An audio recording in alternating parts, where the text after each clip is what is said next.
No, No, there are no. other forms. Well, kind of, yeah, but he said Bugs. We're going to be eating bugs. Why? Well, because, Because meat's cows- bad for the environment. cows put out a They lot of. flatulate, Yep. create methane gas. So does everybody else. There used to be 5 billion Buffalo. bison roaming American plains. We didn't seem to have a problem then. Nope. There is not 5 billion cows right now on the planet. Which is why we need to stop eating meat. And we'll get rid of the cows and the bison. Stop. I just think of like the gas. But there are billions of bugs. They are. We do need to eat them. Just not eat them.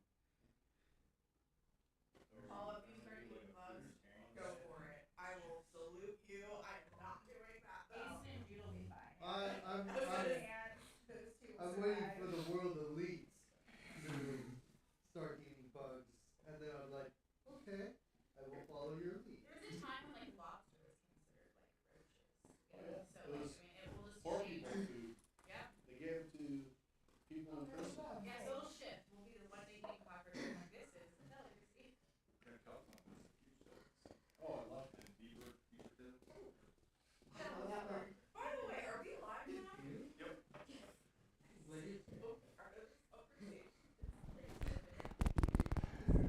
No one listens to my class, which is by design. Except for The extremists. Except for, They have my YouTube. they have my yeah. they have my address.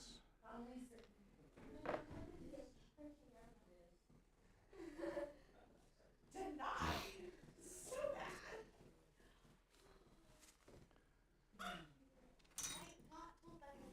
I know, but I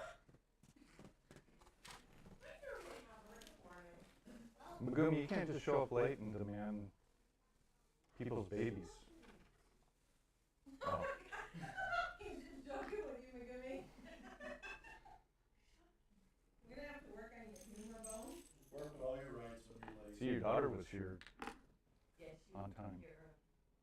Good job, Emmy. We would have done that, Susie. It's pretty easy, I think.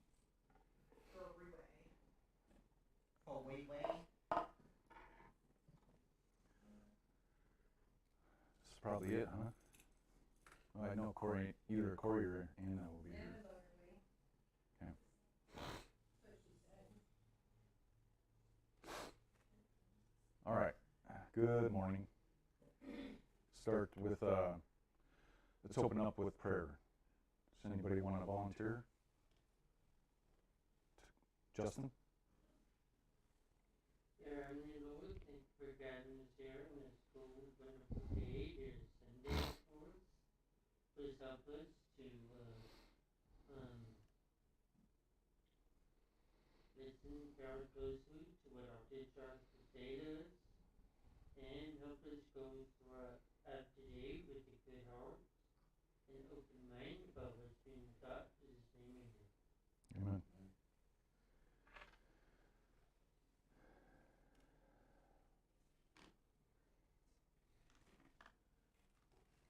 All right.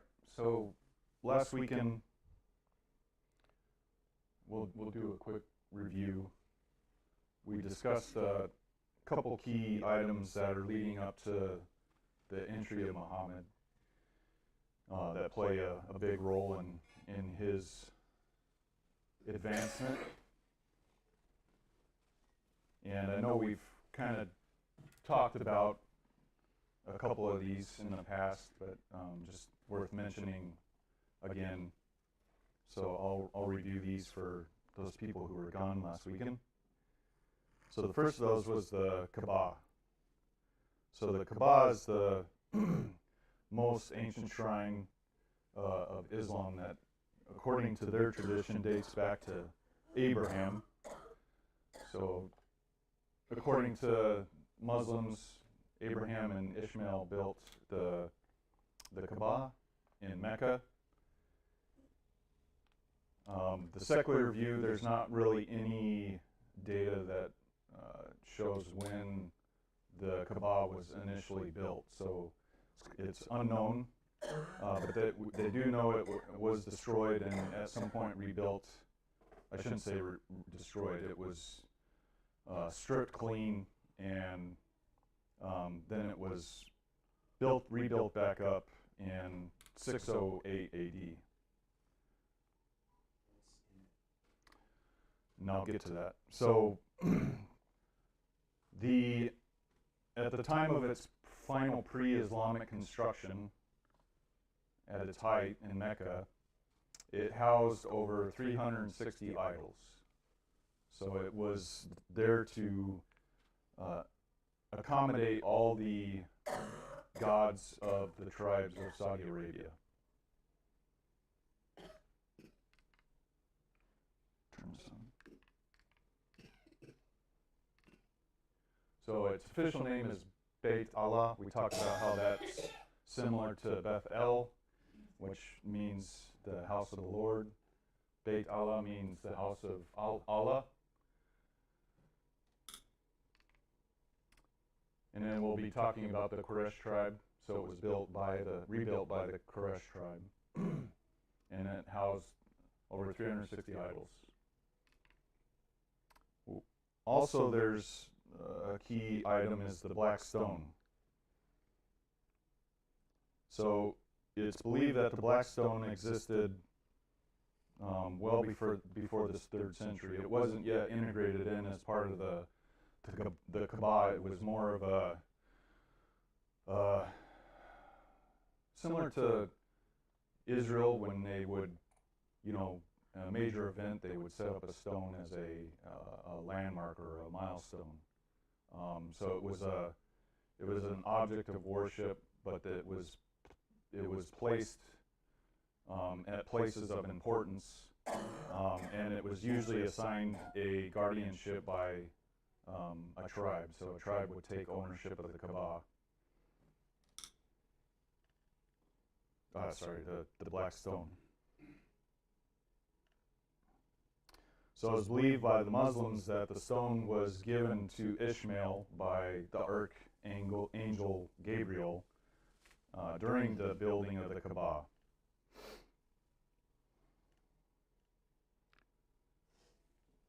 And that it was initially white but then during the age of ignorance, what the Muslims call the age of ignorance, pre-Muhammad, it turned to black because of the sins of the Arabs.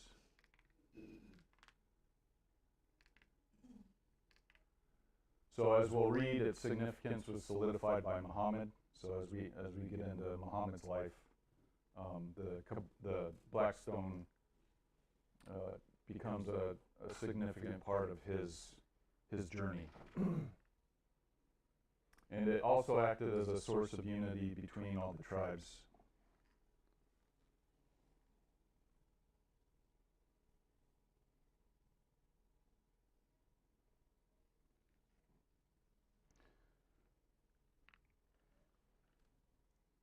So during the 3rd century, the stone had pretty much been forgotten, and there's a tribe, I had it here, the Kuza tribe had basically stumbled across the stone, and recognizing its importance, they assigned themselves as the guardianship of the guardians of the black stone. So they returned it back to Mecca.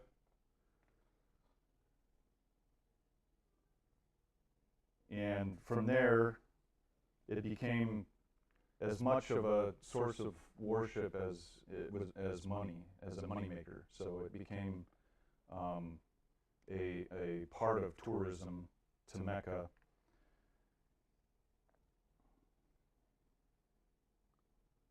And the Kuza tribe also introduced the deity Hubal from Syria. So just another idol to add to the Kaaba. So the Kuza tribe remained the black stone's guardian until the 5th century.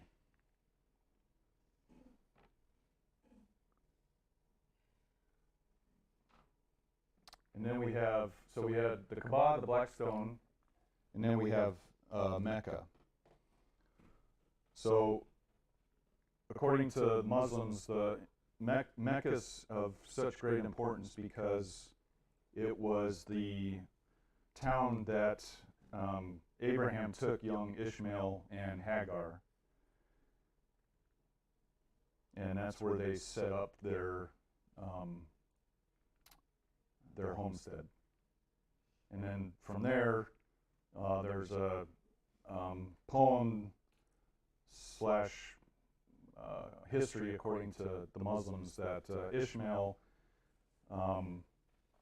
received agency from an angel because they were, basically dying of thirst, and he basically struck a ground, hit a vein, and upsprung the Zamzam spring. So the Zamzam spring, which still exists there, is a very significant part of Islam.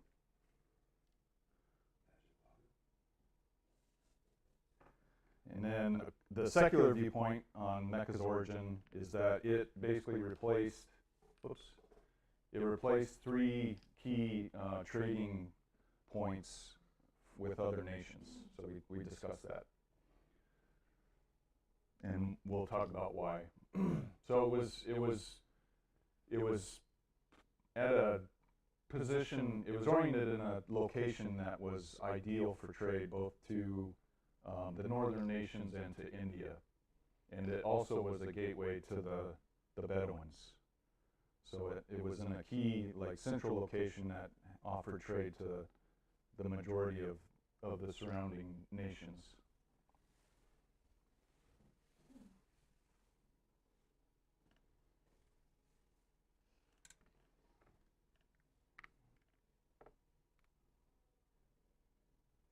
So enter the Kusai tribe.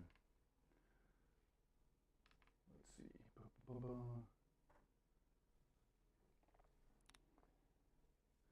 So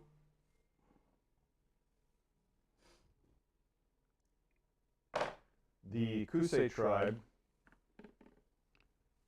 basically battled the Kuza tribe for guardianship in the 5th century over the Blackstone, and they became the Blackstone and eventually the Kaaba's guardian. The Kusai tribe's origins are unknown, but according to Muslims, they're descendants of Abraham, direct descendants of Abraham. And so they were able to gain control of the Meccan shrine from the Kuza tribe, and where Kusai, the father of the Kusai tribe, became the king of Mecca. Actually, they're called the Quraysh tribe. So experts believe that they're basically a mix of southern people from the southern kingdom of Himyaris, along with some Bedouin people. So towards the 6th century, the Qurayshi tribe also benefited from the Byzantine-Persian hostilities, and where the trade traffic rerouted to go through the Fertile Crescent. And so the Qurayshi tribe took advantage of that, and they were very good businessmen and traders. And they also recognized the importance of the Kaaba, so they spent significant effort building up the Kaaba and the surrounding areas. So if you look at the kind of the back picture here, that's a graphical representation of what Mecca would have looked like around their time period, where they had the Kaaba at the center, and then they built up markets and housing around the Kaaba.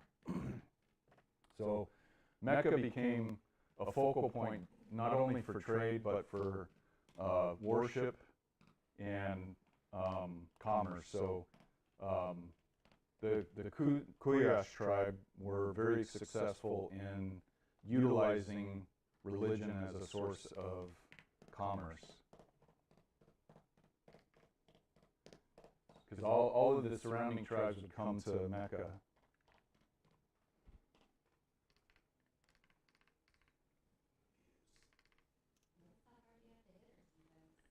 Also uniquely is as the Quraysh tribe took guardianship of the Kaaba and the Black Stone, the Ghassanids and the Lakhmids. The Ghassanids were the northern nation or the northern kingdom. Lakhmids were the eastern kingdom. They wrote up an agreement where they basically signed the Quraysh tribe as permanent guardians over the Kaaba. You're just making up names. They sound like the Japanese. It is a Oriental language.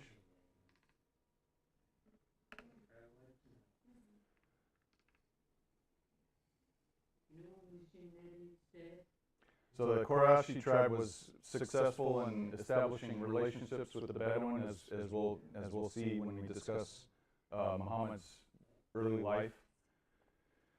And the Qurashi trade network continued to grow until it covered most of the peninsula. So that was the flourishing of Mecca due to the Qurashi tribe.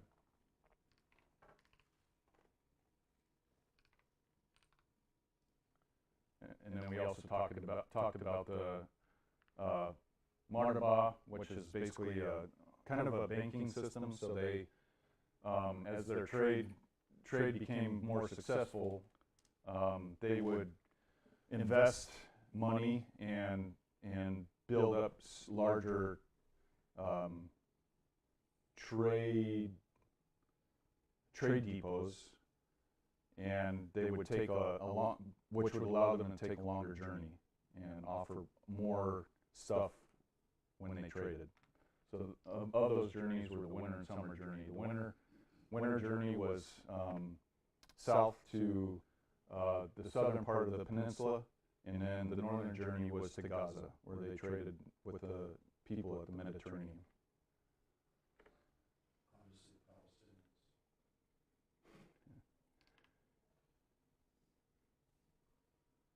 And then we already talked about that, so they built up the Kaaba and the surrounding area. The Bedouins would actually come, not really to pilgrimage or do their hajjah to the Kaaba, but they preferred Mount Arafat, so they would pilgrim and basically worship their gods at Mount Arafat. Yep. Yeah, Mecca is surrounded by mountainous regions, so the primary mountain being Mount Arafat, which is still part of their tradition today. Remember in that video, one of the stops on their Hajj or Hajjah is Mount Arafat. How tall Mount Arafat is? Uh, When we talk about the mountains in Israel, 20 kilometers. yeah, you could Google it. 20 kilometers. Said, no, it's not the So Yeah, in Montana we probably wouldn't call it a mountain, but we call it a speed bump. 1490. Okay.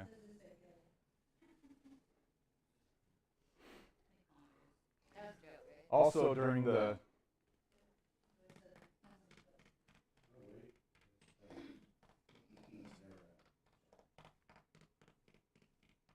Yeah, 1490. 1490. Is that meters or feet? Yeah.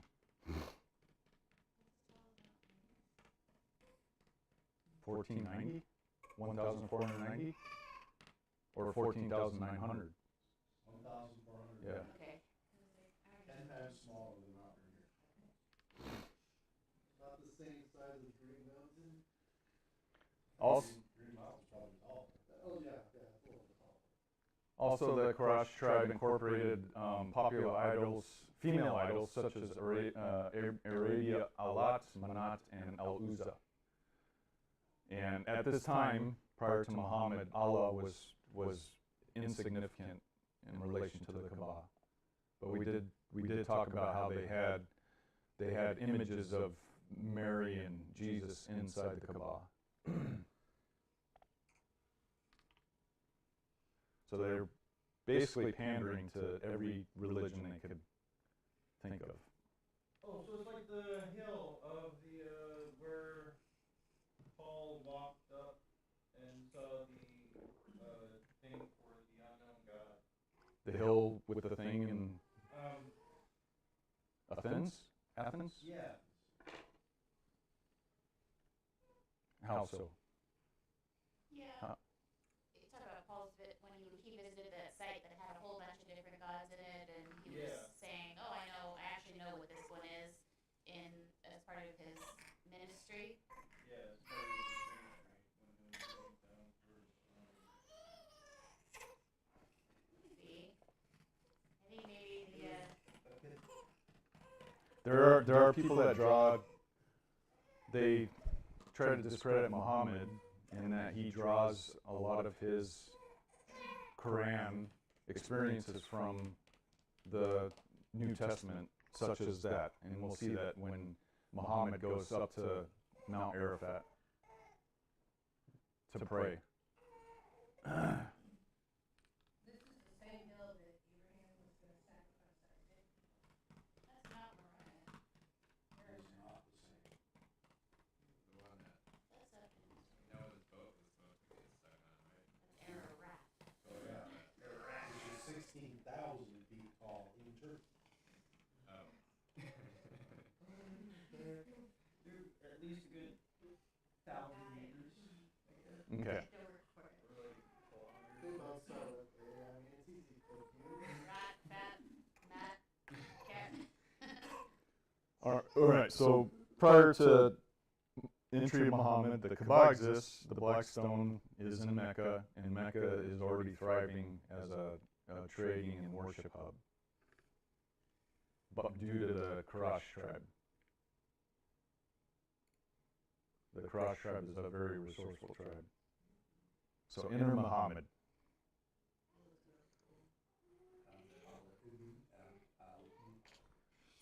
Yeah, who wants to give that a try? So Muhammad was born supposedly in 570 AD. It's not really known when he was born, but historians do know that he was born during what they call the Year of the Elephant. Anybody remember what the Year of the Elephant was?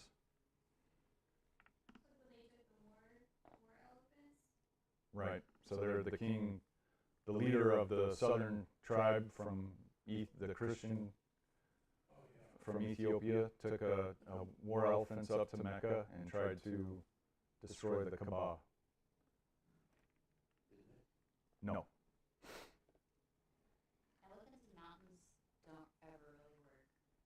Yeah, I'm not. Like Hannibal tried that too, up over the Alps, to take Rome. Didn't work. In Return of the King, those elephants. So Muhammad was born to Abd Allah ibn Abd al-Muttalib ibn Hashim. So Hashim is going to be important. So Ibn, yeah. Is that like a genealogy? Yeah, so Ibn means son of. So like Bar? Yeah, so Abdullah, Abda, son of blah, blah, blah, son of Hashim.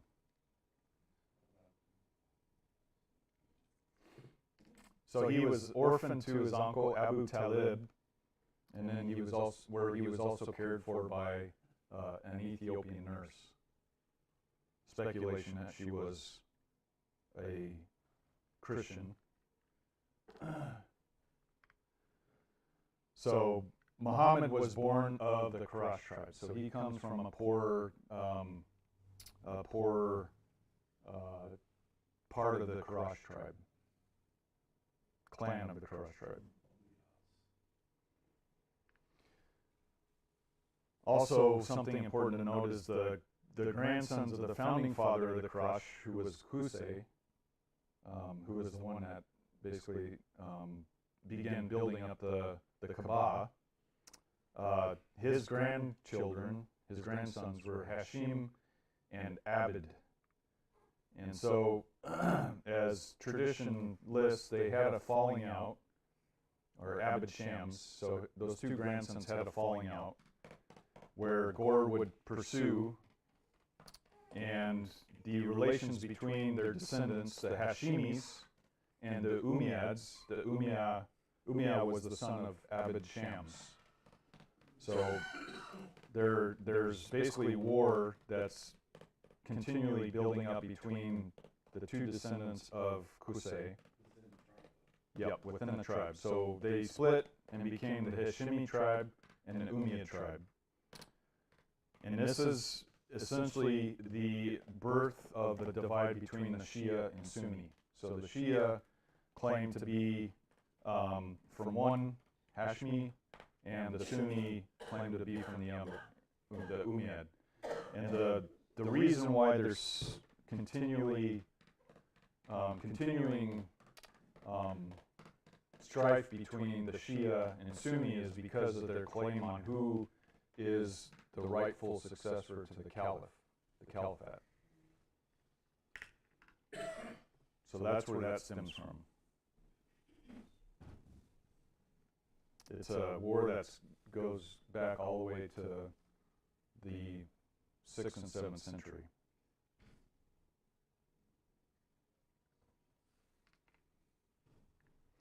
So as a small child, Muhammad was sent to the Bedouins to live as a nomad with the tribe of Sa'd ibn Bakr. This traditional journey for Meccan young boys was served to toughen them up and to improve their language skills, because if you remember, the Bedouins were the ones that spoke the high language.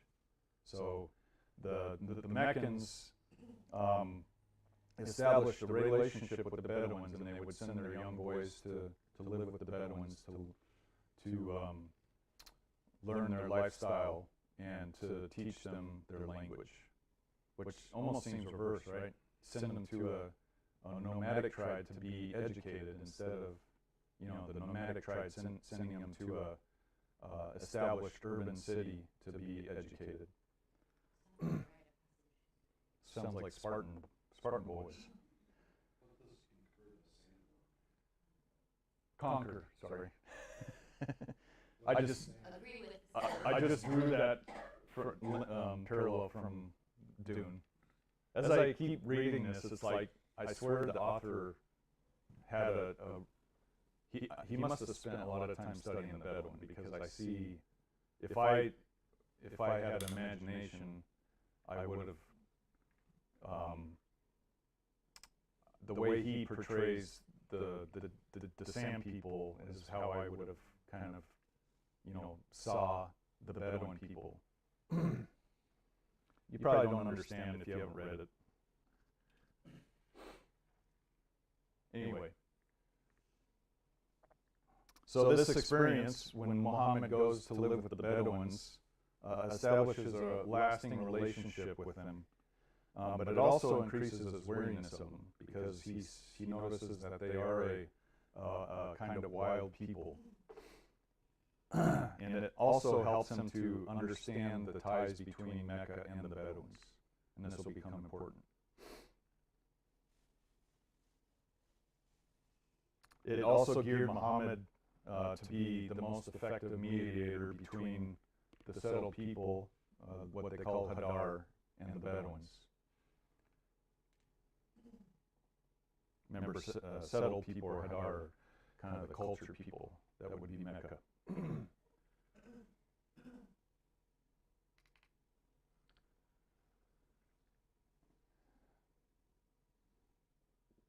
So as a young man, after he received training with the Bedouins, he grew up in an extensive urban and commercial environment. So he became essentially a successful businessman, trained under the Kuyash tribe.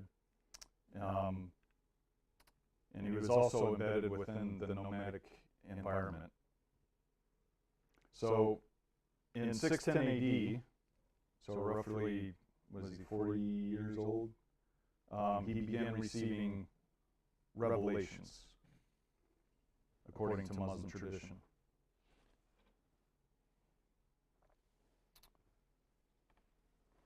He was married twice. His first wife was Khadijah, and he met her.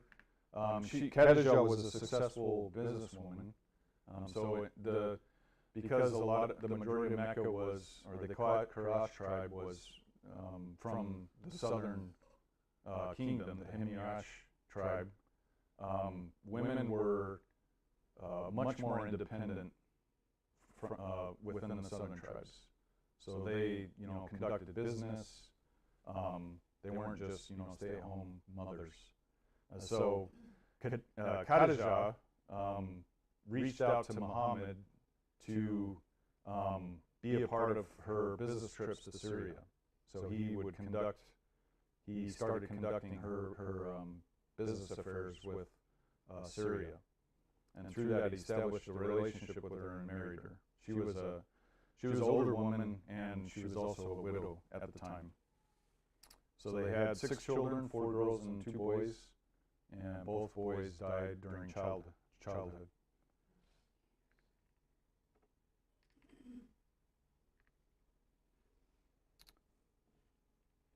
So it was around this time, as he makes these business trips to Syria, that monotheism was spreading through both the Fertile Crescent and Europe. This was around the same time that Augustine was taking Christianity to Canterbury, which is essentially England. So that's when, during the time when Augustine became the Archbishop of Canterbury. If you remember, he was trying to convert the Anglo-Saxons. So monotheism was increasing in the region,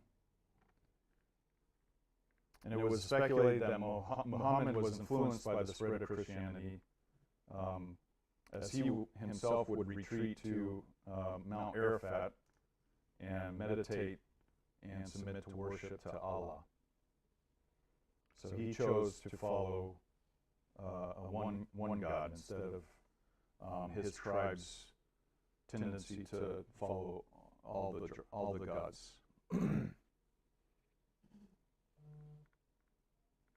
So it was during these retreats when he began having his revelations, and these revelations would be known as the Quran. So the Quran basically means oral recitals, to speak out recitals.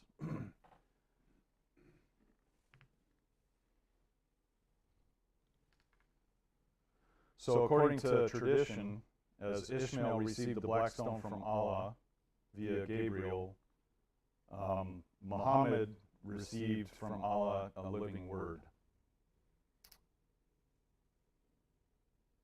And that's where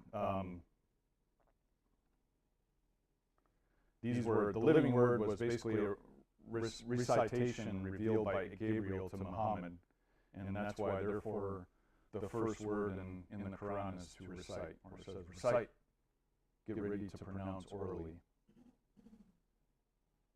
So initially, Muhammad rejected it and said he was no reciter, and so Gabriel forced the cloth in his mouth, and that which was inscribed with writing.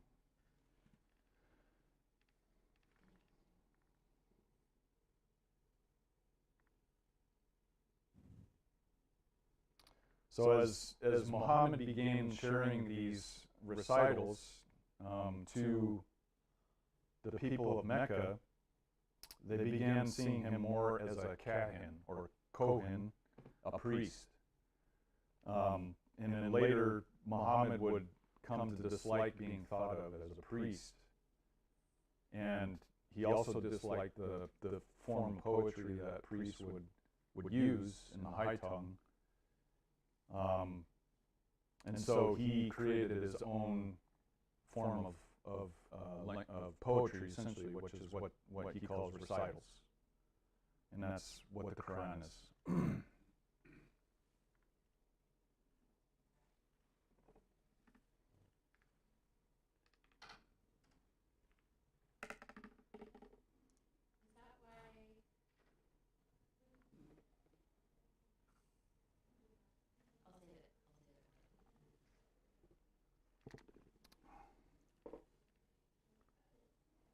So here's Muhammad. He's in Mecca. his tribe, controls Mecca, both commerce, worship. Mecca's, part of Mecca's successful industry is the worship of idols. So here's Muhammad, who's preaching or reciting the worship of a single God. So, An economic threat. right. So the people of Mecca saw it as a threat. So they began spreading among Mecca that Muhammad's revelations were what they call sihir, which is black magic. So they were trying to discredit him. And now they thought that his teachings would force apart fathers and their sons and would destroy their community.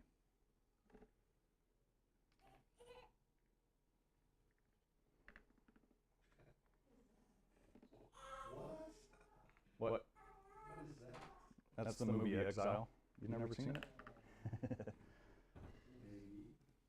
So as it became clear that Muhammad and his clan in Mecca was working on silencing him, either by exile or by assassination, he and his followers began seeking relationships with other tribes.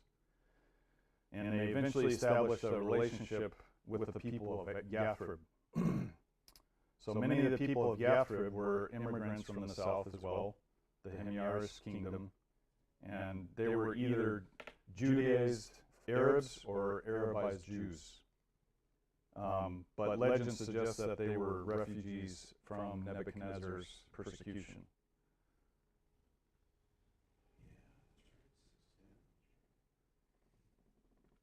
I mean, if I was trying to consolidate my worship, I would rather just keep track of one than worrying about losing any. Yeah. It makes sense. Yeah. Streamline the process. So Muhammad and his followers defected to Yathrib in September of 622. So the year 622 is actually when the Muslim calendar begins. I think it actually starts in July of 622. So that in September they relocated to Yathrib. So they moved from a place, Mecca, that was surrounded naturally it was fortified naturally by mountains, to a Yathrib, which is essentially a farm community. They farm dates. So it was wide open with, occasional guard posts.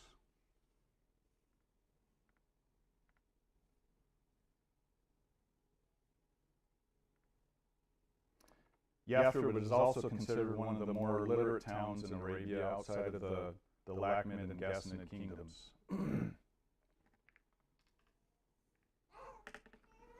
Also, prior to Muhammad's arrival at Yathrib, he sent his followers initially to Yathrib to share the Quran and prepare them for Muhammad's arrival. So upon his arrival, the Yathrib set him up in a position of leadership where one of his first acts was a tax-free zone. And on Friday, he established a souk or a mosque. And on Fridays, they would come together and conduct prayers and also commerce. So he realized the advantages of Mecca, where they combine, religion and trade and commerce. So he established the same method in Yathrib. So on Fridays they would come to worship Allah and also conduct in commerce.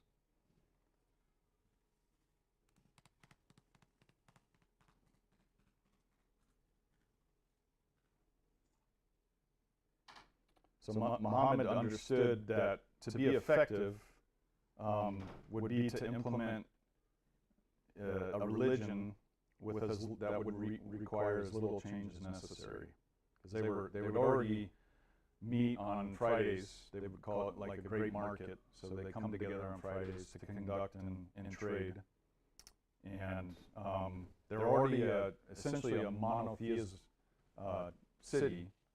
So he recognized to be effective would be to induce as little extreme change as possible. And so Suk became eventually the political headquarters of Yathrib, and also would be the center point of trade.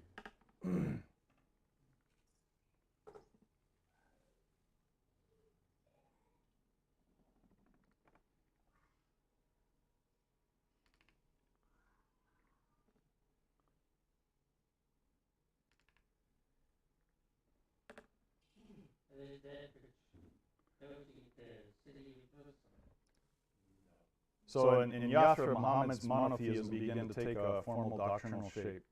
So similar to material in Christianity and Jewish scripture, the Quran itself declared that it confirms the Book of Moses in Arabic tongue, not to be mistaken for the Book of Moses of the LDS. It's referring to the Torah. So he began establishing, doctrine, methods of worship.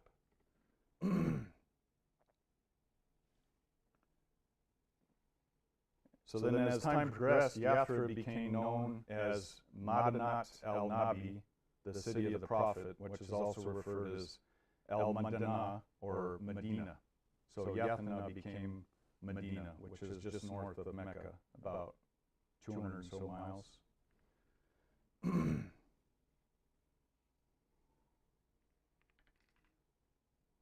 this is, in the background, this is the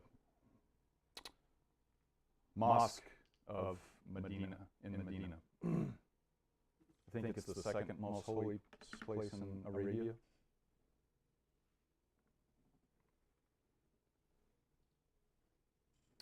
So it was around the same time period that Muslims started to, the word Muslim started to be used as the official name for the adherents to Muhammad's monotheism. And the two main tribes of Yathrib or Medina were the Aus and the Khazraj, and they were known as the helpers. As we'll look at, this will become significant. And they interestingly had a ritual of what they call, well, I don't know the Arabic term, but it is washings very similar to the mikvah. So it was an act of covenant binding between Allah and the Arab.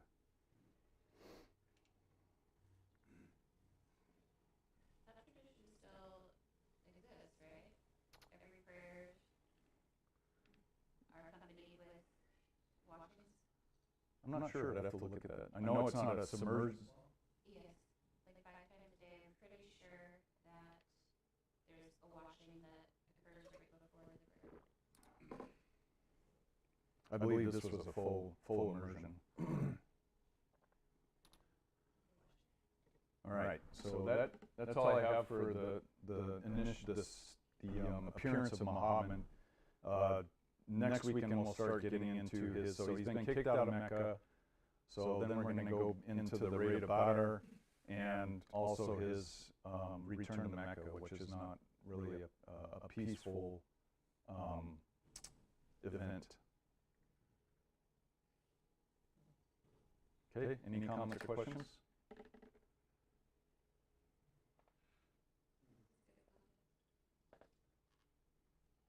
Okay. So does Muslim mean helper? Is that what that? I thought I wrote that down. I thought it meant submit.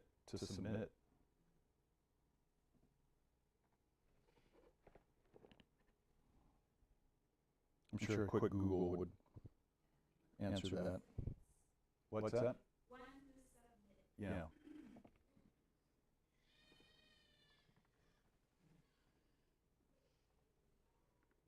Okay.